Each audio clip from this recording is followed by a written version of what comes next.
ओम शांति। आज 28/4/2024 आज बाबा की अव्यक्त मुरली है जो कि रिवाइज है 23/10/1999 में बाबा ने सुनाई थी। इस मुरली का शीर्षक है समय की पुकार दाता बनो। बाबा ने कहा ये समय पुकार रहा है, इस कलयुग का अंत में ये समय पुकार रहा है दाता बनो। तो कैसे दाता बनो? दाता माना देने वाले बनो। तो देखेंगे इस मुरली के मुख्य पॉइंट्स। आज सर्वश्रेष्ठ भाग्य विधाता, सर्व शक्तियों के दाता शिव बाबा चारों ओर के सर्व बच्चों को देखकर खुश हो रहे हैं। चाहे मधुबन में सम्मुख में हो, चाहे विदेश में हो, याद में सुन रहे हो, चाहे कहीं पर भी बाबा के बच्चे दूर भी बैठे हैं। बाबा कहते हैं जो पास में डायरेक्ट बाबा से सुन रहे थे, तो बाबा ने कहा सब बाबा के दिल के बहुत समीप हैं, सब बाबा के दिल के पास हैं। उन सब बच्चों को देखकर बाबा बहुत खुश हो रहे थे। आप सभी भी हर्षित हो रहे हो ना? बाबा बच्चों से पूछते हैं आप भी खुश हो रहे हो ना? बच्चे भी हर्षित रहते हैं और बाबा भी खुश होते हैं। यही दिल का सदा सच्चा प्यार सारी दुनिया के दुखों को दूर करने वाला है। बाबा कहते हैं जब आप बाबा के बच्चे बाबा को याद करते हो, बाबा आप बच्चों को प्यार करता है, तो यही प्यार सारी दुनिया के दुखों को दूर करने वाला होता है, क्योंकि इसी प्यार के लिए आप बाबा के मददगार बनते हो। ये दिल का हर्ष आत्माओं को शिव बाबा का अनुभव कराने वाला है, क्योंकि बाबा भी सदा सर्व आत्माओं के प्रति सेवादारी है। बाबा भी अपने सभी बच्चों के प्रति सेवादारी, और आप सब बच्चे बाबा के साथ सेवा साथी हैं। साथी हैं ना? बाबा पूछते हैं बच्चों से आप सब साथी हो ना बाबा के? बाबा के साथी और विश्व के दुखों का परिवर्तन कर सदा खुश रहने का साधन देने की सेवा में सदा उपस्थित रहते हो। एक तो आप बाबा के साथी हो, दूसरा विश्व के दुखों को परिवर्तन के लिए सदा बाबा के मददगार बन के रहते हो, माना सदा उपस्थित रहते हो, सदा सेवादारी हो। सेवा सिर्फ 4 घंटा 6 घंटा करने वाले नहीं हो, हर सेकंड सेवा की स्टेज पर पार्ट बजाने वाले परमात्म साथी हो। बाबा कहते हैं ऐसा नहीं सेवा आप 4 घंटे या 6 घंटे की करते हो, नहीं। सेवा माना मनसा से वाइब्रेशन देते हो, कभी कर्म से सेवा करते हो, कभी चलन से सेवा करते हो, कभी वाणी से सेवा करते हो, तो सदा सेवाधारी हो। बाबा कहते हैं हर सेकंड की सेवा के स्टेज पर पार्ट बजाने वाले आप परमात्म साथी हो। कितना सुंदर बाबा ने हमको टाइटल दिया। आप कौन हो बाबा के बच्चे? परमात्म साथी हो। याद निरंतर है, ऐसे ही सेवा भी निरंतर है। जैसे बाबा को याद निरंतर करते हो, ऐसे बाबा खुद कहते हैं सेवा भी आपकी निरंतर है। कर्म योगी का अर्थ ही है कर्म और याद, सेवा और याद। कर्म योगी का अर्थ क्या है? कर्म करते करते बाबा को याद करते रहना। सेवा और याद दोनों का बैलेंस समान, दोनों में बैलेंस होना चाहिए, समान होना चाहिए। जैसे आत्मा और शरीर जब इस ड्रामा की स्टेज पर है, जैसे हमारी आत्मा और हमारा शरीर इस समय हम इस सृष्टि रूपी रंगमंच पर अपना पार्ट एक साथ निभा रहे हैं। ऐसा नहीं हमारा शरीर खाली पार्ट निभा रहा है या खाली हमारी आत्मा अपना पार्ट निभा रही, निभा वक्त दोनों का एक साथ पार्ट चल रहा है। वैसे ही याद और सेवा साथ साथ रहे। याद अर्थात शिव बाबा समान 100 के समान की भी याद। याद अर्थात एक तो शिव बाबा के समान हमको बनना है, दूसरा 100 के समान आपका सम्मान। आपका सम्मान क्या है? बाबा ने कहा आपके 7 गुण हैं जिसको आप भूल चुके हो, वही आपके सम्मान है। मैं शांत स्वरूप हूँ, मैं सुख स्वरूप हूँ, मैं प्रेम स्वरूप हूँ, मैं आनंद स्वरूप हूँ, मैं ज्ञान स्वरूप हूँ, मैं परम पवित्र हूँ। यही सब हमारे सम्मान है। तो बाबा कहते मैं शक्ति स्वरूप हूँ। इन जब गुणों को भूल गए तभी आपके कलाएं कम होती गई। तो बाबा ने कहा आप अपने सम्मान में भी रहो। दूसरा, जब बाबा की याद रहती है तो आपको सम्मान की भी याद रहती है।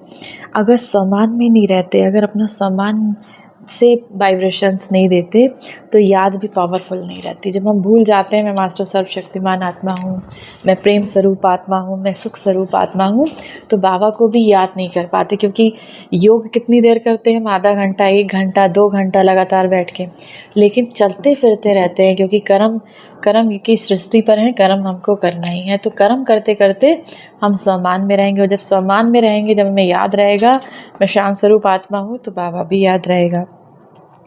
तो सम्मान अर्थात शिव बाबा समान, संपूर्ण समान है ही बाबा समान। और ऐसे याद में रहने वाले बच्चे सदा दाता होंगे, लेवता नहीं। जो सदा सम्मान में रहते होंगे, बाबा कहते हैं वो बच्चे देने वाले होंगे, लेने वाले नहीं। देवता माना देने वाले। तो आज बाबा सभी बच्चों के दातापन की स्टेज को चेक कर रहे थे। कहाँ तक दाता के बच्चे दाता बने। वो हमारा परमात्मा दाता है, देने वाला है सभी को। तो बाबा कहते हैं आप कितने दाता बने। जैसे बाबा कभी भी लेने का संकल्प नहीं कर सकता, देने का करता है। अगर कहते भी हैं सब कुछ पुराना दे दो, तो भी पुराने के बदले में नया देता है। लेना माना शिव बाबा का देना। तो बाबा कहते हैं अगर बाबा कुछ लेता भी है तो क्या करता है।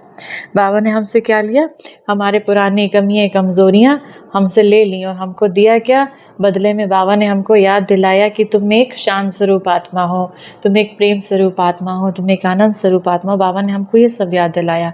तो बाबा ने हमारी कमज़ोरियां हर ली और बदले में हमको गुणों से भर दिया। तो बाबा क्या, लेना माना बाबा को देना। बाबा देखते हैं बच्चों के लिए अभी समय की पुकार ही यही है कि दातापन की स्मृति को और बढ़ाना है। बाबा कहते समय की पुकार क्या है, दातापन की स्मृति को सदा बढ़ाना है। चाहे वो उन्नति के प्रति दातापन का भाव हो, चाहे सर्व के प्रति स्नेह मर्ज रूप में दिखाई दे। कोई कैसा भी हो, क्या भी हो, मुझे देना ही है। कोई कैसी भी आत्मा हो, मुझे सबको क्या देना है, शुभ भावना, शुभ कामनाओं के संकल्प वाइब्रेशन देने हो। बाबा इस आत्मा का भी कल्याण हो, बाबा इस बच्चे का भी कल्याण हो। सभी को कुछ ना कुछ देना है, सूक्ष्म रूप से देना है। हमको बोलना नहीं है, मन से कम दे सकते हैं। भले ही हमारी किसी आत्मा से बैर भी है, भले ही उससे वो हमसे ईर्ष्या करते हो, कुछ भी हो, लेकिन दातापन के संस्कार क्या है। बाबा कहते हैं आप मन से कहो बाबा इस बच्चे का भी कल्याण हो, तो इसमें बाबा भी याद आएगा और वाइब्रेशन भी दोगे। तो बाबा कहे समय की पुकार है आपको, दातापन की स्मृति को इमर्ज करो। हमें देना ही है तो दाता सदा बेहद की वृत्ति वाला होगा, हद की नहीं। ऐसा नहीं कि हम अपने परिवार के बारे में सोचें। बाबा कहते हैं आपको विश्व कल्याण के बारे में सोचना है, हद में नहीं रहना, बेहद। हमें इस पूरे विश्व के कल्याण के लिए बाबा के सहयोगी बनना है। भरपूर होगा तो हद नहीं, दाता सदा संपन्न भरपूर होगा। दाता सदा ही क्षमा का मास्टर का सागर होगा। किसी के प्रति उसके हृदय में क्षमा के संस्कार होंगे। इस कारण जो हद के अपने संस्कार या दूसरों के संस्कार में मर्ज नहीं होंगे, मर्ज होंगे। मुझे देना है, कोई दे ना दे, लेकिन मुझे दाता बन के देना है। भले ही सामने वाला मुझे कुछ भी ना दे, भले ही सामने वाला मेरे प्रति बैर भाव रखे, मुझे उसको शुभ भावनाएं देनी है। किसी भी संस्कार के वश परवश आत्मा हो, उस आत्मा को मुझे सहयोग देना है। भले ही हम वाणी से सहयोग नहीं दें, लेकिन मन से, वाणी से, मन के वाइब्रेशन से सहयोग दे सकते हैं। तो किसी भी हद का संस्कार आपको प्रभावित नहीं करेगा। कोई मान दे, कोई नहीं दे, वह नहीं दे, लेकिन मुझे देना है। ऐसे दातापन अभी इमर्ज चाहिए। कोई ऐसी चलन व बोल जो आपके काम का नहीं है, अच्छा नहीं लगता, उसे लो नहीं। बुरी चीज़ ली जाती। बाबा कहते बहुत सी ऐसी चीज़ें हैं जो आपको नहीं लेना है। माना कोई भी ऐसा संस्कार है, किसी का क्रोध का संस्कार है, तो बाबा कहते उसको लो ही नहीं। माना वो आपको चिल्ला रहा है तो आप उसको अपने में ग्रहण ही नहीं करो। बुरी चीज़ ली जाती है क्या, बाबा कहते कोई आपको सड़ी हुई चीज़ दे दे खाने के लिए, आप उसको खाएंगे? नहीं खाएंगे। ऐसे ही बाबा कहते हैं मन में किसी की खराब बातें धारण नहीं करनी है, दिमाग तक भी नहीं। दिमाग में भी बात आ गई तो वह भी नहीं। बाबा कहते जब है ही बुरी चीज़, जब आपको लगता ही है कि ये सब खराब है, व्यर्थ चिंतन है, तो इसको अपने दिमाग और दिल में भी धारण नहीं करो। और ही लेने के बजाय और क्या करो, अगर माना कोई कुछ बोल भी रहा है तो आपको क्या करना है, शुभ भावना, शुभ कामना बन के, दाता बन के देते रहो। क्योंकि अभी समय के अनुसार अगर दिल और दिमाग आपका खाली नहीं होगा तो आप निरंतर सेवादारी नहीं बन सकेंगे। समय के अनुसार अगर इन्हीं बातों में लगे रहेंगे, उसने ऐसा कर दिया मेरे साथ, उसने वैसा किया, तो बाबा कहते तो फिर आप निरंतर सेवाधारी नहीं बन सकेंगे। आपको क्या करना है, हर सेकंड दाता अर्थात सेवाधारी, हर सेकंड दाता देने वाला अर्थात सेवाधारी। दिमाग को खाली रखने से शिव बाबा के साथी बन सकेंगे। अगर दिमाग को खाली रखेंगे तो शिव बाबा के इस रुद्र ज्ञान यज्ञ में सहयोगी बन सकेंगे। सृष्टि को पावन बनाने में वो आत्माएं जो तरस रही हैं, परेशान हैं, उनको शांति की वाइब्रेशन देने में बाबा के साथी बन सकेंगे। लेकिन कब? दिल को जब साफ रखेंगे। दिल को सदा साफ रखने से निरंतर बाबा की सेवा के साथी बन सकते हैं। तो क्या सुना? समय की पुकार है, दाता बनो। बाबा कहते समय की पुकार है, दाता बनो। आवश्यकता है बहुत, सारे विश्व की आत्माओं की पुकार है। हे हमारे इष्ट देव, इष्ट तो हो ना। बाबा कहते विश्व की आत्माएं पुकार रही हैं, सब परेशान है, दर्द में है, तो वो क्या पुकार रही हैं? हे हमारे इष्ट देव। तो बाबा कहते हैं आप इष्ट देव हो ना, इष्ट अपने को मानते हो ना, किसी न किसी रूप में सर्व आत्माओं के लिए इष्ट हो। तो अभी सभी आत्माओं की पुकार है, हे इष्ट देवी देव देवियाँ परिवर्तन करो। ये पुकार सुनने में आती है, सुनकर फिर क्या करते हो? सुनने में आती हैं तो सैल्वेशन देते हो या सोचते हो हाँ करेंगे? अब बाबा कहते हैं आपको ये कानों में पुकार सुनने में आती, जैसे शिव बाबा है। बाबा को जब पुकारते हैं हम लोग, हम सभी बच्चे पुकारते हैं या आत्माएं विश्व की पुकारती हैं कि हे परमात्मा दया करो, तो बाबा कहते हैं ऐसी पुकारे कोई आवाज़ आपके कानों में आती है कि हे इष्ट देवी देवियों परिवर्तन करो? तो समय की पुकार सुनाते हो, आत्माओं की पुकार सिर्फ सुनते हो? बाबा कहते हैं समय की पुकार तो सुनाते हो, आत्माओं की पुकार सिर्फ सुनते हो। तो इष्ट देव देवियों अभी दातापन का रूप इमर्ज करो। बाबा कहते हैं हे मेरे बच्चों, हे मेरे इष्ट देव देवियों, अपने दातापन का रूप इमर्ज करो, कोई भी आत्मा वंचित ना रह जाए। अब बाबा का ये ज्ञान हमको हर किसी को सुनाना है, फिर बाद में उलहना ना दे कोई, बाद में कोई ये ना कहे कि परमात्मा ने आके स्वयं हमको ये ज्ञान सुनाया, परमात्मा ने हमको गुणवान बनाया लेकिन हमको तो पता ही नहीं चला। तो बाबा कहते हैं आपको क्या करना है, आपकी तरफ से कोई भी उलहना ना दे। आपके जितने भी संबंध संपर्क में हैं, आप सबको बाबा का ज्ञान किसी न किसी विधि से ज़रूर दो, नहीं तो उलहनों की मालाएं पहनेंगे। नहीं तो क्या होगा? बाबा कहते हैं उलहना देंगे, वो आप पे कमेंट करेंगे उलहनों की माला। तो बाबा कहते तो क्या करना चाहते हो आप इष्ट देव देवी हो, उलहनों की माला पहनोगे या फूलों की माला पहनोगे? उलहना की माला पहनने वाले इष्ट देव हो या फूलों की माला पहनने वाले हो? कौन से इष्ट हो, पूज्य हो ना। ऐसे नहीं समझना कि हम तो पीछे आने वाले हैं। बहुत से बाबा कहते हैं बच्चों के मन में एक क्वेश्चन हो जाता है कि बाबा के इस ज्ञान से हम बहुत देर से जुड़े, तो हम पीछे आने वाले हैं। जो बड़े बड़े हैं वही दाता बनेंगे। जैसे माना जो हमारे इस ज्ञान मार्ग में बहुत पहले से चल रहे हैं, जैसे हमारी दादियाँ हो गई या जो भी हो गए, बाबा कहते बच्चे क्या सोचते हैं कि यही बनेंगे दाता, हम नहीं बन सकते। हम तो अभी 1 महीना हुआ, हमें 1 साल हुआ इस ज्ञान में जुड़े हुए, अभी हम 2 साल हुए। बाबा कहते हैं ऐसा नहीं समझना, कभी कभी जो 1 साल 2 साल से या 1 महीने से बाबा के इस ज्ञान में चल रहे हैं, वो इतना तीव्र पुरुषार्थ करते हैं कि कभी कभी जो 10 साल से बाबा के ज्ञान में ढीले से चल रहे हैं, उनसे भी आगे निकल जाते हैं।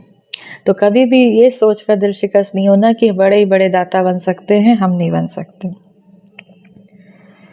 फिर बाबा कहे अगर बाबा समझकर कनेक्शन जोड़ा तो एक दिन में भी बरसा ले सकते हो। अगर आपने शिव बाबा को प्यार से कहा मेरा बाबा, आपने पहचान ही लिया उसको। जैसे ही हम बाबा का ज्ञान हमने सुना, हम सबके अलग अलग अनुभव हैं, हम सबके अलग अलग एक्सपीरियंस हैं बाबा के। या तो हम सेंटर गए या मधुबन गए, कहीं भी गए, बाबा के इस ज्ञान को सुना तो एक कशिश तो खिंचती है सब बाबा के बच्चों की कि हाँ ये कोई तो सुना रहा है, ये वो कथाएं नहीं है जो हमने सुनी है अभी तक। इस ज्ञान में कुछ तो कशिश है कि रोज़ हमारा मन करता है कि इसको हम सुने के बिना रह नहीं सकते। तो बाबा कहते हैं अगर शिव बाबा आपने अपना पिता समझकर उनसे कनेक्शन जोड़ा तो एक दिन में भी बाबा बरसा दे देता है। बाबा का बरसा क्या है? बाबा का बरसा ही हम सब बच्चों के लिए ज्ञान से, गुणों से, शक्तियों से बाबा हमको भर देता है। परिस्थितियाँ आएंगी, समस्याएं आएंगी, कलयुग अंत का समय है, इससे भी बड़ी बड़ी समस्याएं आएंगी, लेकिन बाबा हमको गुणों शक्तियों से भरकर उतना तैयार कर देता है, हमारे सारी विकार, हमारी कमज़ोरियों को हर लेता है। बाबा कहते हैं ऐसा नहीं, हाँ, आपको सोचो कि हाँ, अच्छा है, कोई शक्ति है, समझ में तो आता, ये नहीं। बरसे के अधिकारी बच्चे होते हैं, समझने वाले, देखने वाले नहीं। अगर एक दिन में भी दिल से शिव बाबा अपना पिता माना उनको, तो बरसे के अधिकारी बन सकते हो। बाबा समय के अनुसार वर्तमान समय विशेष एक बात का अटेंशन दिलाते हैं, बच्चों की रिजल्ट भी देखते हैं। बाबा कहते हैं लक्ष्य बहुत अच्छा है बच्चों का, लेकिन लक्ष्य और लक्षण में अंतर आ जाता है। लक्ष्य रखते हैं बाबा, बच्चे बच्चे लक्ष्य रखते हैं कि हम इस ज्ञान मार्ग में इतना आगे जाएंगे, हम 2 घंटा बाबा को याद करेंगे, हम ये करेंगे, लेकिन उसे अपने जीवन में धारण नहीं कर पाते। तो लक्ष्य सभी का बहुत अच्छा है, लक्ष्य और लक्षण की समानता हो, उस पर अटेंशन देना अब ज़रूरी है। बाबा कहते हैं आपको लेवता नहीं बनना है, ये हो, ये करे, ये मदद दे तो मैं बदलूँ। बाबा कहते हैं अभी बच्चे अभी तक क्या सोचते हैं, ये मदद दे तो मैं बदलूँ, ये बात ठीक हो तो मैं ठीक हूँ, ये लेवता बनना है। कभी-कभी बच्चे कहते हैं ये बात ठीक हो जाए बाबा, ये समस्या दूर हो जाए तब मैं बदलूँ। बाबा कहते हैं ये लेवता बनना है, दाता बन नहीं है। कोई दे या ना दे, बाबा ने आपको बहुत कुछ दिया है। क्या बाबा ने किसी को थोड़ा दिया है, किसी को ज़्यादा दिया है? एक ही कोर्स है। अब बाबा के लिए तो ये ज्ञान सबके लिए एक जैसा है, चाहे वो 60 साल का हो, 60 साल से इस ज्ञान मार्ग में चल रहा हो, चाहे वो 1 साल से चल रहा हो, चाहे 2 साल से चल रहा हो। बाबा कहते हैं सबके लिए एक जैसा एक जैसा कोर्स है, वही ज्ञान है, वही प्यार है, वही सर्व शक्तियाँ बाबा हम सब बच्चों पर लुटा रहा है। तो सब एक जैसा है, उसको 16 शक्तियाँ, उसको 8 शक्तियाँ, ऐसा नहीं। सबका एक जैसा वर्षा है। तो जब बाबा ने सभी को भरपूर कर दिया, तो भरपूर आत्मा दाता बनती है, लेने वाली नहीं। मुझे देना ही है, कोई दे न दे, मेरे मेरे पास से कोई खाली ना जाए। कुछ ना कुछ मन से वाइब्रेशन दे दो बाबा, इस आत्मा का कल्याण हो। बहुत अच्छा छोटा-सा उपाय है, अगर किसी को कुछ दे नहीं सकते, जभी भी हमारे सामने कोई आए, 1 सेकंड लगता है ये सोचने में कि बाबा इस बच्चे का कल्याण हो। तो बाबा कहते सबका एक जैसा वर्षा है। बाबा कहते कुछ ना कुछ दो, लेने के इच्छुक नहीं, देने के इच्छुक बनो, और जितना देंगे दाता बनेंगे, उतना आपका दुआओं का खजाना बढ़ता जाएगा। माना किसको आपने सम्मान दिया तो दूसरे को देना था, तो अपना सम्मान बढ़ाना। किसी को आपने अगर सम्मान देते हो तो बाबा कहते माना अपना सम्मान बढ़ाना। कोई भी बात हो जाए, दाता शब्द से सदा याद रखना। इच्छा मात्रम अविद्या, न सूक्ष्म लेने की इच्छा, न स्थूल लेने की इच्छा। दाता का अर्थ ही है इच्छा मात्रम अविद्या। संपन्न, कोई अप्राप्ति अनुभव नहीं होगी। जिसको लेने की इच्छा हो, सर्व प्राप्ति संपन्न क्या बनना हमको? सर्व बाबा कहते दाता का अर्थ ही है इच्छा मात्रम अविद्या। संपन्न, कोई अप्राप्ति आपको, किसी भी तरीके की कोई अप्राप्ति अनुभव नहीं होगी। संपन्न बनने का है ना, या जितना मिले उतना अच्छा है। बाबा कहते हैं सबको संपन्न बनना ही है, संपूर्ण बनना ही है। इस ज्ञान मार्ग में संपन्न बनना ही है, संपूर्ण बनना ही है। बाबा ने फिर ड्रिल कराई। बाबा कहते हैं 1 सेकंड में अपने घर को याद कर सकते हो। पंख पावरफुल है ना आपकी आत्मा के, तो बाबा कहते हैं 1 सेकंड में बाबा कहा और माना पंछी उड़ा। चारों ओर के सर्वश्रेष्ठ शिव बाबा समान दातापन की भावना रखने वाले, श्रेष्ठ आत्माओं को निरंतर याद और सेवा में तत्पर रहने वाले, परमात्म सेवा के साथी, बच्चों को सदा लक्ष्य और लक्षण को समान बनाने वाले, सदा बाबा के स्नेही और समान समीप बनने वाले, बाबा के नैनों के तारे, सदा विश्व कल्याण की भावना में रहने वाले, रहम दिल मास्टर, क्षमा के सागर, बच्चों को दूर बैठने वाले, मधुवन में नीचे बैठने वाले, बाबा के सामने बैठे हुए सर्व बच्चों को याद, प्यार और नमस्ते। कितना कितना प्यार बाबा हम बच्चों से करता है। बाबा ने क्या कहा? मास्टर क्षमा के सागर, बच्चों को दूर बैठने वाले, जो बाबा कहते हैं जो बच्चे दूर भी बैठे हैं, जो चेयर पे बैठे हैं, जो सोफे पे बैठे हैं, और जो बच्चे नीचे भी बैठे हैं, पर बाबा के सामने बैठे थे, तो बाबा कहते हैं उन सभी को भी याद, प्यार और नमस्ते। उतना प्यार हमें इस संसार में बाबा जैसा कोई नहीं कर सकता। वरदान है, दिल में एक दिलाराम को समाकर एक से सर्व संबंध की अनुभूति करने वाले संतुष्ट आत्मा भव। नॉलेज को समाने का स्थान दिमाग है, लेकिन माशूक को समाने का स्थान दिल है। कोई कोई को आशिक दिमाग ज़्यादा चलाते हैं, लेकिन बाबा सच्चे दिल वालों पर राजी हैं। इसीलिए दिल का अनुभव जाने दिलाराम जाने। जो दिल से सेवा करते हैं व याद करते हैं, उन्हें मेहनत कम और संतुष्टता ज़्यादा मिलती है। दिल वाले सदा संतुष्टता के गीत गाते हैं, उन्हें समय प्रमाण प्रमाण एक से सर्व संबंधों की अनुभूति होती है। स्लोगन है, अमृत बेले प्लेन बुद्धि होकर बैठो, माना स्वच्छ बुद्धि होकर बैठो। बाबा कहते हैं जिसका दिमाग खाली होगा, बाबा ने भी बताया ना कि दिमाग में जब व्यर्थ चिंतन होगा तो निरंतर सेवाधारी नहीं बन सकते। तो प्लेन बुद्धि होकर बैठो, तो सेवा की नई विधियां टच होंगी, आप कैसे सेवा इस ज्ञान मार्ग में कर सकते हो। आज की मुरली से सम्मान का अभ्यास करेंगे। मैं विश्व सेवाधारी आत्मा हूँ। सम्मान में हमें ज़रूर रहना है। हमें चलते फिरते उठते बैठते एक तो सेवा मन से, वाणी से, कर्म से वैसे कर सकते हैं, दूसरा अपने चेहरे से, चलन से कर सकते हैं। बाबा ने मुरली में कहा कि हर्षित मुख से भी आप सेवा कर सकते हो। दूसरा सम्मान में रह के वाइब्रेशन द्वारा सेवा कर सकते हैं। अच्छा, ओम शांति।